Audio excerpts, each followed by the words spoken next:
سورۃ النساء۔ سورہ نساء مدینہ میں نازل ہوئی اور اس میں 176 آیتیں اور 24 رکوع ہیں۔ شروع اللہ کے نام سے جو بے حد مہربان نہایت رحم والا ہے۔ اے لوگو، اپنے پروردگار سے ڈرو جس نے تمہیں ایک جان سے پیدا کیا اور اسی سے اس کی بیوی کو پیدا کی، اور ان دونوں سے بہت سے مرد اور عورتیں دنیا میں پھیلا دیے۔ اور اللہ سے ڈرو جس کا واسطہ دے کر تم ایک دوسرے سے اپنے حقوق مانگتے ہو، اور رشتہ داریوں کی حق تلفی سے ڈرو۔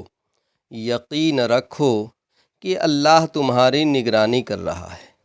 اور یتیموں کو ان کے مال دے دو، اور اچھے مال کو خراب مال سے تبدیل نہ کرو، اور ان یتیموں کا مال اپنے مال کے ساتھ ملا کر مت کھاؤ، بے شک یہ بڑا گناہ ہے۔ سورہ آل عمران کی آخری آیت تقوی پر ختم ہوئی، اور یہ سورت بھی تقوی سے شروع ہو رہی ہے۔ پہلی سورت میں بعض غزوات اور مخالفین کے ساتھ برتاؤ کرنے اور غزوات کے سلسلے میں مال غنیمت حاصل ہونے پر خیانت کی مذمت اور بعض دیگر امور کا ذکر تھا۔ اس سورت کے شروع میں اپنوں سے میل جول یعنی حقوق العباد سے متعلق احکام ہیں، مثلا یتیموں کے حقوق، رشتہ داروں اور بیویوں کے حقوق وغیرہ وغیرہ۔ لیکن کچھ حقوق تو ایسے ہیں جو قانون انضباط میں آ سکتے ہیں، اور ان کی ادائیگی قانون کے زور پر کرائی جا سکتی ہے، جیسے عام معاملات ہیں، بیع و شراء ہیں، اجارہ و مزدوری ہیں۔ جو ان کے ذریعے پیدا ہونے والے حقوق ہیں، باہمی معاہدات اور صلح کے ذریعے طے ہو سکتے ہیں۔ اگر کوئی فریق مقررہ حقوق کی ادائیگی میں کوتاہی کرے تو بزور حکومت بھی دلوائے جا سکتے ہیں، لیکن اولاد، والدین، شوہر اور بیوی، یتیم بچے جو اپنی تحویل میں ہوں، اور دوسرے رشتہ دار، ان کے باہمی حقوق جو ایک دوسرے پر عائد ہوتے ہیں، ان کی ادائیگی کا مدار ادب، احترام، دلداری، ہمدردی اور قلبی خیر خواہی پر ہے۔ اور یہ ایسی چیزیں ہیں جو کسی کانٹے میں تولی نہیں جا سکتیں، اور معاہدات کے ذریعے بھی ان کی پوری تعیین مشکل ہے۔ لہٰذا ان کی ادائیگی کے لیے بجز خوف خدا اور خوف آخرت کے کوئی دوسرا ذریعہ نہیں، جس کو تقوی سے تعبیر کیا جاتا ہے، اور حقیقت میں یہ تقوی کی طاقت حکومت اور قانون کی طاقت سے کہیں زیادہ ہے۔ اسی لیے اس سورت کو امر بالتقوی سے شروع فرمایا، اور اللہ نے ارشاد فرمایا، یا ایھا الناس اتقوا ربکم، یعنی اے لوگو، اپنے رب کی مخالفت سے ڈرو۔ اور شاید یہی وجہ ہے کہ حضرت صلی اللہ علیہ وسلم اس آیت کو خطبہ نکاح میں پڑھا کرتے تھے، اور خطبہ نکاح میں اس آیت کا پڑھنا مسنون ہے۔ اس میں یہ بات بھی قابل نظر ہے کہ خطاب یا ایھا الناس کے ذریعے فرمایا گیا ہے، جس میں تمام انسان شامل ہیں، مرد ہوں یا عورت، اور نزول قرآن کے وقت موجود ہوں یا آئندہ قیامت تک پیدا ہوں۔ پھر حکم اتقوا کے ساتھ اللہ تعالیٰ کے اسماء حسنی میں سے لفظ رب کو اختیار کیا گیا، جس میں امر تقوی کی علت اور حکمت کی طرف اشارہ فرما دیا کہ جو ذات تمہاری پرورش کی کفیل ہے، اور جس کی شان ربوبیت کے مظاہر انسان اپنی زندگی کے ہر لمحہ میں مشاہدہ کرتا ہے، اس کی مخالفت اور سرکشی کس قدر خطرناک ہوگی۔ اس کے ساتھ ہی رب تعالیٰ کی ایک خاص شان کا ذکر فرمایا کہ اس نے اپنی حکمت و رحمت سے تم سب کو پیدا کیا۔ پھر پیدا کرنے اور موجود کرنے کی مختلف صورتیں ہو سکتی تھیں، ان میں سے ایک خاص صورت کو اختیار فرمایا کہ سب انسانوں کو ایک ہی انسان یعنی حضرت آدم علیہ السلام سے پیدا کر کے سب کو اخوت و برادری کے ایک مضبوط رشتہ میں باندھ دیا۔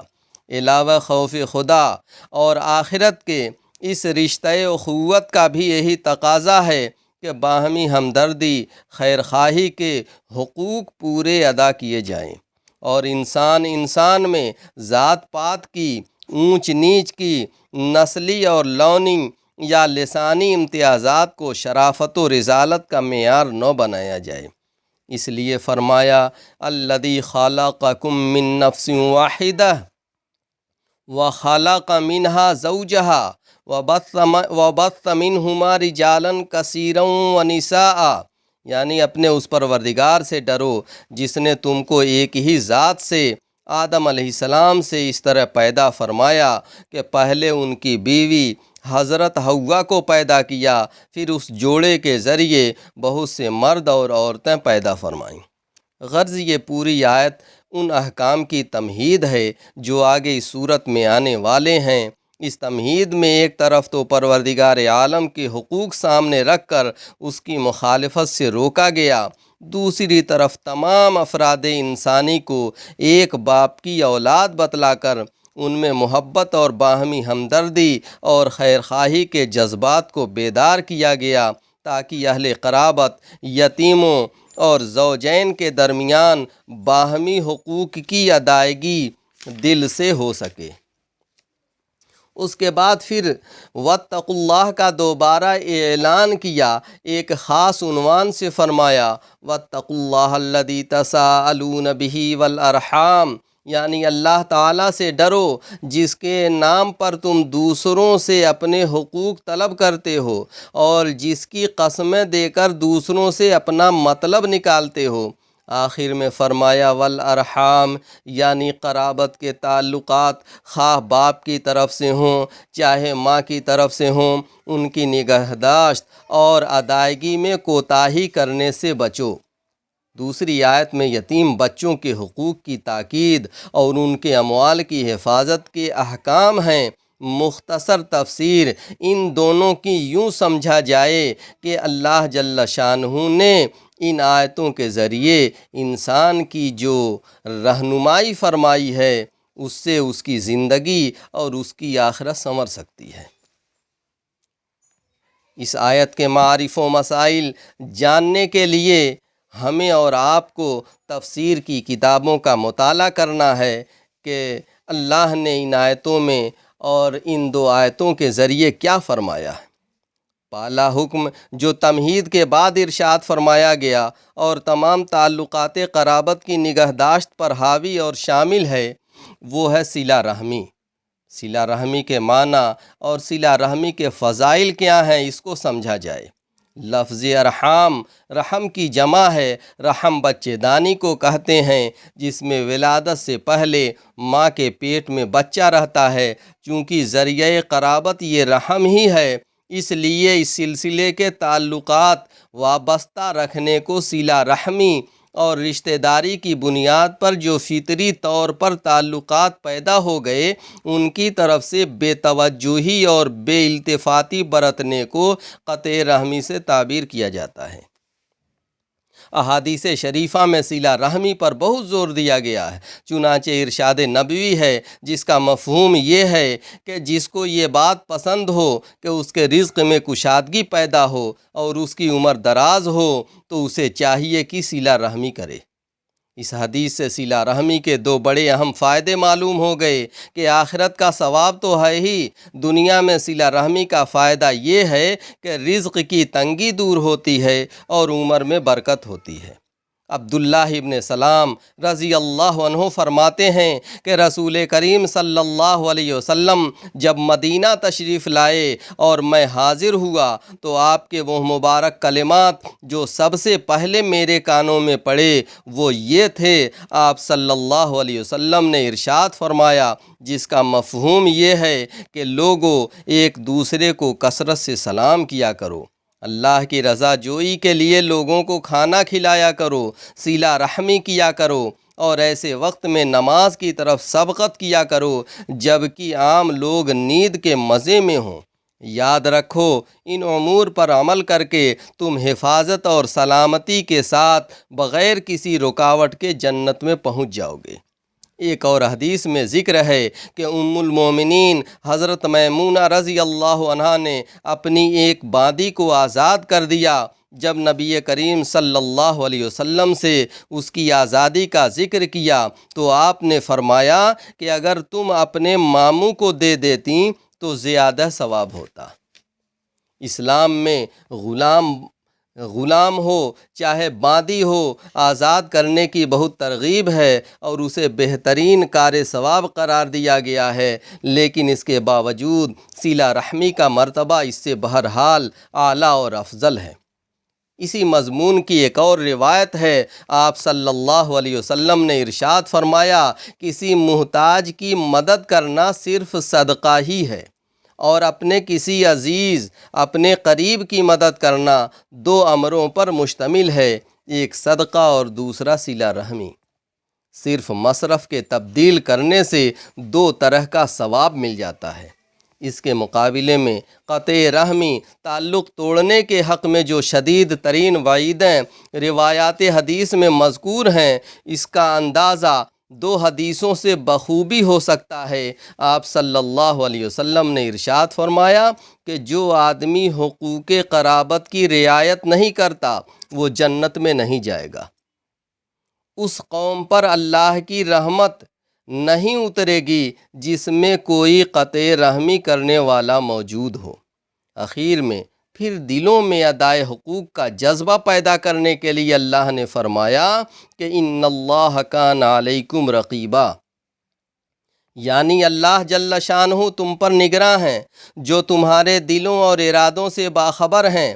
اگر رسمی طور پر شرما شرمی، بے دلی سے کوئی کام بھی کر دیا مگر دل میں جذبہ ایثار و خدمت نہ ہوا تو قابل قبول نہیں۔ اس سے اللہ تعالیٰ سے ڈرنے کی وجہ بھی معلوم ہو گئی کہ وہ سب پر ہمیشہ نگراں ہے۔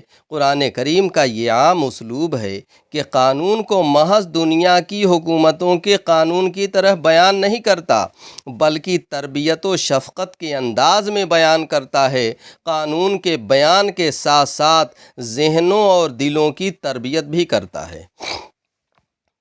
یتیم کے حقوق اور ان کے اموال کی حفاظت کرنا بھی ایک ذمہ داری ہے۔ پہلی آیت میں مطلقاً قرابت کی حفاظت اور اس کے حقوق ادا کرنے کی تاکید عام انداز میں بیان فرمانے کے بعد دوسری آیت میں یتیموں کے اموال کی حفاظت کا حکم ہے اور ان میں کسی قسم کی خرد برد کرنے کی ممانعت ہے، کیونکہ یتیم بچے کا نگراں اور ولی عموماً اس کا کوئی رشتہ دار ہوتا ہے، اس لیے اس کا تعلق بھی حق قرابت کی ادائیگی سے ہی ہے۔ پہلے جملے میں اللہ نے ارشاد فرمایا کہ وَآتُوا الْيَتَامَىٰ أَمْوَالَهُمْ، جس کا ترجمہ یہ ہے کہ یتیموں کے مال انہی کو پہنچاؤ۔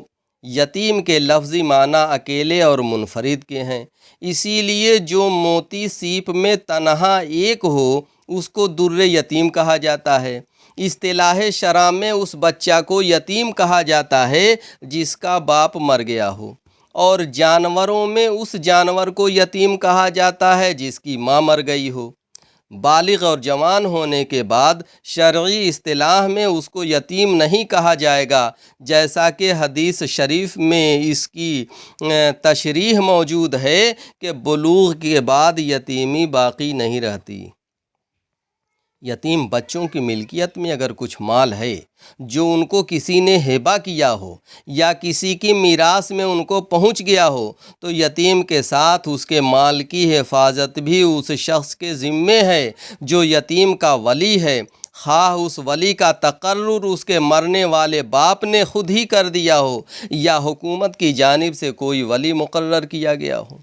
ساتھ ہی ولی سرپرست میں یہ بھی لازم ہے کہ یتیم کے ضروری اخراجات تو اس کے مال سے پورے کرے، لیکن اس کا مال بالغ ہونے سے پہلے اس کے قبضہ میں نہ دے۔ کیونکہ وہ ناسمجھ بچہ ہے، کہیں ضائع کر دے۔ تو آیت کے اس جملے میں جو ارشاد فرمایا گیا کہ یتیموں کے مال ان کو پہنچا دو، اس کی توضیح اللہ جل شانہ نے بڑی تفصیل سے سمجھائی ہے۔ اس لیے ہمیں اور آپ کو اس کا لحاظ بھی رکھنا ہے اور اس کا خیال بھی کرنا ہے، اور ان کے بالغ ہونے سے پہلے وہ مال ان کو نہیں دینا ہے، اور اپنے نفع اور نقصان اور بھلے برے کی تمیز پیدا ہونے سے پہلے حوالے نہیں کرنا ہے۔ اس لیے اس آیت میں یتیموں کے مال کو ان کو پہنچانے کا مطلب یہ ہوا کہ ان مال و دولت کی حفاظت کرو تاکہ اپنے وقت پر یہ مال ان کو پہنچائے جا سکیں۔ اس کے علاوہ اس جملے میں اس طرف بھی اشارہ ہے کہ ولی یتیم کی ذمہ داری صرف اتنی ہی نہیں کہ یتیم کے مال کو خود نہ کھائے یا خود ضائع نہ کرے، بلکہ اس کے فرائض میں سے یہ بھی ہے کہ اس کی حفاظت کر کے اس قابل بنائے کہ بالغ ہونے کے بعد اس کو مل سکے۔ دوسرے جملے میں اللہ نے ارشاد فرمایا وَلَا تَتَبَدَّلُوا الْخَبِيثَ بِالطَّيِّبِ، یعنی اچھی چیز کا بری چیز سے تبادلہ مت کرو۔ بعض لوگ ایسا کرتے تھے کہ یتیم کے مال کی تعداد تو محفوظ رکھتے تھے، مگر اس میں جو اچھی چیز نظر آتی وہ خود لے لی اور اس کی جگہ اپنی خراب چیز رکھ دی۔ عمدہ اور اچھی بکری کے بدلے میں لاغر بیمار بکری ان کے مال میں لگا دی، یا کھرے نقد کے بدلے میں کھوٹا رکھ دیا۔ یہ بھی چونکہ مال یتیم میں خیانت ہے، اور ممکن تھا کہ کسی شخص کا نفس یہ حیلہ تراشے کہ ہم نے تو یتیم کا مال لیا ہی نہیں بلکہ بدلہ ہے۔ اس لیے قرآن کریم نے صاف طور پر اس کی ممانعت فرما دی۔ اس ممانعت میں جس طرح یہ داخل ہے کہ خود اپنی خراب چیز دے کر اچھی چیز لے لیں، اسی طرح یہ بھی داخل ہے کہ کسی دوسرے شخص سے تبادلہ کا ایسا معاملہ کریں جس میں یتیم بچے کا نقصان ہو۔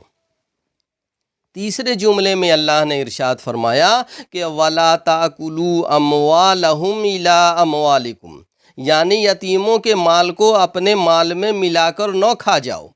ظاہر ہے کہ اس کا مقصد تو یتیم کے مال کو ناجائز طور پر کھا جانے کی ممانعت ہے، خواہ اپنے مال میں ملا کر کھایا جائے یا علیحدہ رکھ کر کھایا جائے۔ لیکن عام طور پہ ہوتا یہ ہے کہ یتیموں کا مال اپنے مال میں شامل رکھا، اس میں سے خود بھی کھایا، یتیم کو بھی کھلا دیا۔ اس صورت میں الگ الگ جداگانہ حساب نہ ہونے کی وجہ سے ایک دیندار شریعت کا اتباع کرنے والا اس کو بھی یہ دھوکہ ہو سکتا ہے کہ اس میں کوئی گناہ نہیں۔ اس لیے خاص طور سے اپنے اموال کے ساتھ ملا کر کھانے کی حرمت کا ذکر اور اس پر تنبیہ فرما دی کہ یا تو یتیم کے مال کو بالکل علیحدہ اور الگ رکھو اور علیحدہ اور الگ خرچ کرو جس میں کسی زیادتی کا خطرہ ہی نہ رہے، یا پھر ملا کر رکھو تو ایسا حساب رکھو جس میں یہ یقین ہو کہ یتیم کا مال تمہارے ذاتی خرچ میں نہیں آیا ہے۔ اس کی تشریح سورہ بقرہ میں بھی اللہ جل شانہ امن والہ نے جو فرمایا ہے واللہ یعلم المفسد من المصلح، وہاں مفسرین نے بڑی تفصیل سے بیان کی ہے۔ اس طرز بیان میں اس طرف بھی اشارہ فرما دیا کہ یتیموں کے مال میں خرد برد کرنے والے عموماً وہ لوگ ہوتے ہیں جن کے پاس اپنے مال بھی موجود ہوتے ہیں، تو اس عنوان سے ان کو عار اور شرم دلائی گئی کہ اپنا حلال مال موجود ہوتے ہوئے یتیموں کا مال حرام طور پر کھانا بڑی بے شرمی کی بات ہے۔ آیت میں مال یتیم کے کھانے کی ممانعت کا ذکر ہے، اس لیے کہ مال کا سب سے بڑا اہم فائدہ کھانا ہے، لیکن محاورے میں مال کے ہر تصرف کو کھانا بولا جاتا ہے، خواہ استعمال کر کے ہو یا کھا کر۔ قرآن کریم نے بھی اسی محاورے پر لا تاکلوا فرمایا اس میں ہر ناجائز تصرف داخل ہے، لہٰذا یتیم کے مال کو کسی بھی طریقے سے ناجائز طور پر خرچ کرنا حرام ہوا۔ آیت کے اخیر میں اللہ نے ارشاد فرمایا کہ اِنَّهُ كَانَ حُوبًا كَبِيرًا۔ لفظ حوب ابن عباس رضی اللہ عنہما کے قول کے مطابق حبشی زبان کا لفظ ہے، اس کے معنی ہے بڑا گناہ۔ عربی میں بھی یہ لفظ اسی معنی کے لیے بولا جاتا ہے۔ معنی یہ ہوئے کہ مال یتیم میں کسی قسم کا ناجائز تصرف، خواہ حفاظت کی کمی سے ہو یا خراب چیز کے بدلے میں اچھی چیز لے کر ہو یا اپنے مال کے ساتھ ملا کر اس کا مال کھانے سے ہو، بہرحال یہ بہت بڑا گناہ ہے اور یتیم کے مال کو کھانے کی سخت وعید اللہ جل شانہ امن والہ نے فرمائی ہے۔ یہ سورہ نساء کی پہلی اور دوسری آیت کی کچھ تفصیل اور تفسیر تھیں۔ اللہ جل شانہ ہمیں بھی اور آپ سب کو بھی سمجھنے کی توفیق عطا فرمائے۔ انشاءاللہ یہ سلسلہ یوں ہی چلتا